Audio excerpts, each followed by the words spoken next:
বিয়ের প্রথম বছরেই এত বড় অর্জন। রাফসান কি লাকি জেফারের জন্য? জাস্ট বললাম কিন্তু দেখো আমি কিন্তু দেখি নাই ডেস্টিনি।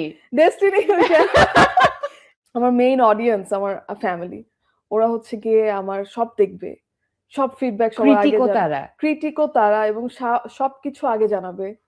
মানে দেয়ার লাইক আচ্ছা না, ফার্স্ট বেঞ্চে বসে থাকে একদম পুরো আমাকে চিয়ার করার জন্য। মানে একটা স্ট্রং সাপোর্ট সিস্টেম আই আছে। হ্যাভ আ স্ট্রং মানে সাপোর্ট সিস্টেম। আমার ওকে। আম্মু অনেক সাপোর্টিভ, আমার ভাই অনেক সাপোর্টিভ। বাঙালি এইটা আমার কাছে মনে হয় কি যে আমার এতটুকু আসার পেছনে এই আমার ফ্যামিলির একটা বিশাল হাত আছে। বাহ। And recently after I got married বা রাফসানের সাথে আমার যে সম্পর্ক, that is also adding a lot of support in my life and career. Great. Yeah. Last one. Okay. বিয়ের প্রথম বছরেই এত বড় অর্জন। রাফসান কি লাকি জেফারের এই যে জন্য? জাস্ট বললাম কিন্তু দেখো আমি কিন্তু দেখি নাই ডেস্টিনি। ডেস্টিনি শিয়াব ভাইয়ের ইয়ে।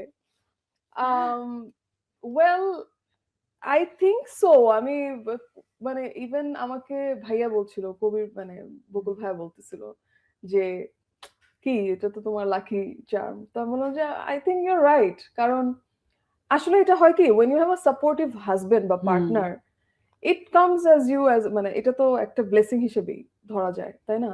তো আমার কাছে মনে হয় ইটস লাকি চার্ম বলে আমি জিনিসটা, আমি ওর এফর্টটা নষ্ট করতে চাই না। I think he puts a lot of effort in that. যেমন আমার কাজের বেলায় আমি অনেক সিরিয়াস, এবং আমার অনেক কিছুই আমি তখন মাথায় থাকে না, তখন হি tax care of everything. Okay. So মানে ও আমাকে ওই যে স্পেসটা দেয় যে তুমি তোমার মতো কাজ করো, আর don't think of anything. Okay.